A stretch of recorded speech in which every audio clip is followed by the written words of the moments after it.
leaving my 9-to-5 job was the scariest that I did. What it is, y'all, it's KB and we back with another video. And today I wanted to give y'all like a little motivational video. I recently graduated college with a degree in business management. I always made it my goal to, whenever I graduate school, to do something along the lines of following an entrepreneurial path. And if you don't know, I do own a sneaker reselling company where I just buy sneakers and resell them basically. So just to give y'all a quick synopsis of what I do.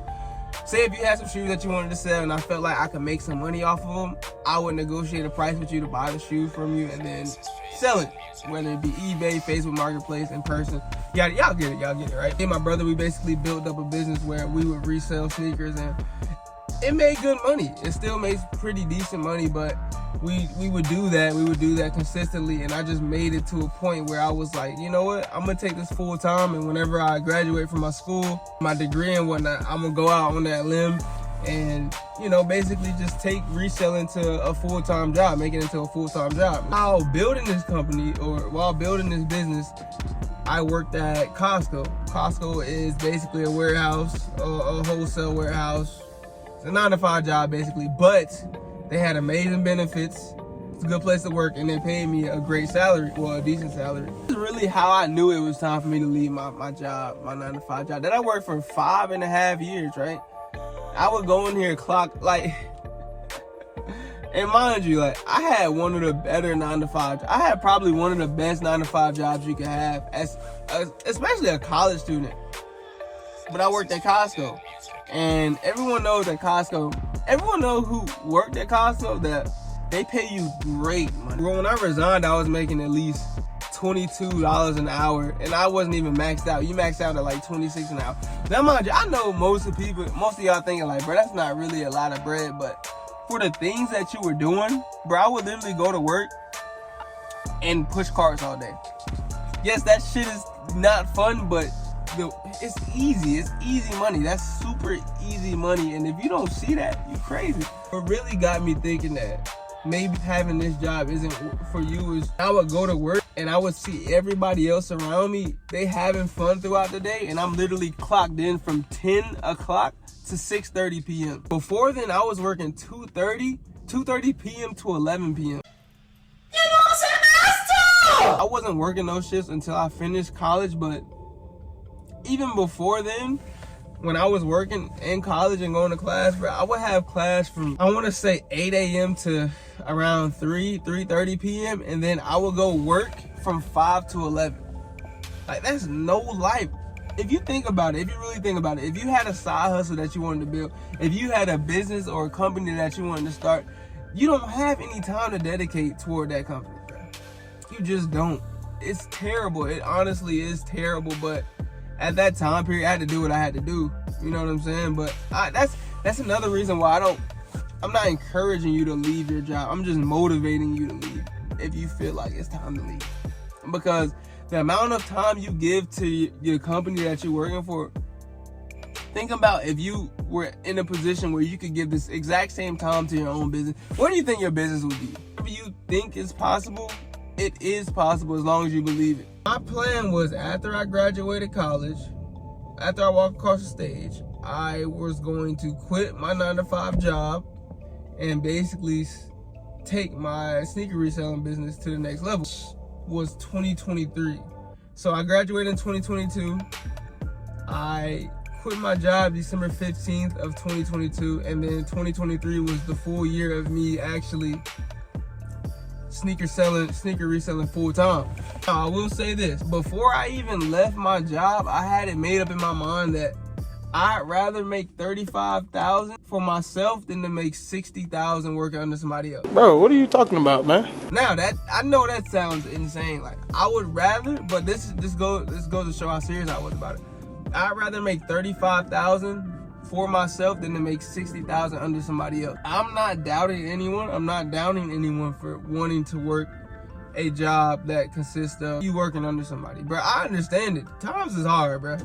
And when you could just go get a job and work your shift and go home, sometimes that's the easiest thing to do. Mind you, I love working at Costco. I worked there for 5 years before I quit, before I resigned. So I know how it feels to work there. or to be in a situation where you can make good money and you don't have to worry about the ins and outs of running your own business. I understand that, but I wanted to take the risk. So let's fast forward to what I did after I graduated. So I resigned in December, and then I sold sneakers all last year. Now, when I tell y'all, this was some of the hardest stuff that I ever had to endure, and because it wasn't hard because of the work, it was hard because of the mindset that you had to have, knowing that 1 month is not gonna look like the next one as far as getting paid. So I would have months of me doing, I would say, I do like $10,000 in sales, and then the next month you do $2,000 in sales. Now at Costco, I was making around like $3,200 a month, I would say, and that's all profit, meaning that's after expenses, after taxes, and all that. So at Costco, I was definitely making better money, but I had to sacrifice a lot of time. And that's really what I wanted to let y'all know today, is that whenever you leave a job where you're dedicating over 40 hours a week to, you're gonna allot yourself so much more time of your life to do other things. Now, yes, I was selling sneakers, but I was also able to make a YouTube channel, which I am now making money from it. Before then, I didn't have any type of motivation to make a YouTube channel, right? Like, I had a YouTube channel, I made one back in April, and I would post vlogs every now and then, but I didn't really take it seriously. That I had so much more time to do things that I wanted to do, to do things that I was passionate about, to where my passions just started turning into profit. Now, not to say I'm making a lot of money off of YouTube, or not to say I'm making a lot of money off of sneaker reselling, but I can make money off the things that I'm passionate about. I will get to a point where I can say, hey, I built a business from the ground up, and I'm getting paid enough to cover my bills and to not have to worry about. Now, mind you, I got my little side hustles of, you know what I'm saying, how I still make extra money, because YouTube and sneaker resale, they're not completely, what would you call it? They're not super lucrative for me right now, because I am in the beginning stages of doing it. Like I said, I've only been sneaker reselling full time for a year and some change now. And I've started my YouTube. My YouTube channel just got monetized last month. So clap it up for me, clap it up for me. But I mean, I'm really just making this video to show y'all that it's possible, bro. It's possible. As long as you have a plan and you know which direction you want to go to, you can achieve it, bro. And it's so crazy because all you have to do is make it up in your mind that you can achieve it. That's all it takes, is the mindset that you gotta have. It's gonna be some times where it's hard. It's gonna be some times where you don't make money. Like, I was making, so for YouTube instance, I'm gonna use YouTube as an example, because in sneaker reselling, we kind of hit the ground running. Meaning that our first sneaker event that we went to, we made $10,000. It was a lot easier to make money in sneaker reselling than it is with YouTube. I'm just using YouTube for the example because of that. But the biggest thing that you need to have to start your own business, to work for yourself, if you want to follow that path, is you have to have a great mindset, bro. You have to have a positive mindset. Making goals, following those goals is something critical to your success. And just knowing where you want to be within a certain time frame. Like for YouTube, for example, I made it a goal that I would get monetized by the end of last year. I actually wrote it down in my phone. It's funny because in my notes, I literally have goals for 2023, and one of them was to, one, get back into YouTube, or get into YouTube and make videos, and two, to actually get monetized in those videos. And both of those goals happened. So they say goals are more likely to happen when you write them down. That's just something I heard. When you're really dedicated to something, you're really focused, and you hone in on one thing, you can get it accomplished, bro. And it's like your mindset that you have really ties back into what success you will see in the future. So for example, like, I remember before I was about to leave Costco, people will always tell me like, man, look, why would you leave this job? They're paying you this amount of money. And I think at Costco, you top out at like 60, probably like around 60K plus benefits and plus bonuses. And for a 9-to-5 job, that's a lot of money, bro. For a regular household, that's a lot of money, in my opinion, especially in North Carolina. But I thought about it, and I said to myself, well, if I'm in college, I have a college degree, why don't I try my chances at doing something that pertains to my degree, which is business. Business management is really what my degree is. So me starting a degree, I'm really in my lane. But all I knew is when I walked across that stage, but I didn't want to be in the office all day, which I don't mind. Like, I'm not making this video to kick anybody down or to talk about anybody's career path. But when I think about it, I didn't want to just go to college and then get an office job. I wanted to go to college and really put that knowledge to work, bro. And I feel like me being in the field that I am in now, building different businesses, is really the best way for me. I'm speaking for me. The best way for me to not flex the skills that I learned, but to prove to myself that college wasn't just something that put me in debt or something that I did because I didn't really have a plan after high school. I wanted to go to college. Now, the reason why I wanted to go to college may be something beyond my actual purpose in college, though. That don't really matter as much, man. I think I went to college and did what I had to do. And honestly, even though I'm not making the money that I would like to be making, I'm completely happy with where I am in life and the fact that I had enough courage to go out on a limb and say, hey, I know I'm gonna take a huge pay cut, but me starting these businesses, it'll pay off somewhere down the line, man. That's all I want y'all to know. It's gonna pay off somewhere down the line. Even if you have to pick up a side job to pay off your bills, just focus on yourself if you want to do that, bro. Focus on yourself. Do something that you want to do. Work toward a career path or a business that you want to build every day. Do something every day. I post YouTube videos every day, bro. I'm posting shoes every day on my Instagram. You have to make it a daily habit. You have to make it a daily habit. And the minute that you don't treat it like a full-time job is when it becomes a part-time job. So some of the things that I've learned since I've quit my 9-to-5 job is that, for one, time is everything. And the more time you have to do things, the more things you can get accomplished. Now, I don't really like depending on the fact that time is everything, because in reality, if you're still working in an environment that's consuming a lot of your time, you still have time to do other things. Like I said earlier in the video,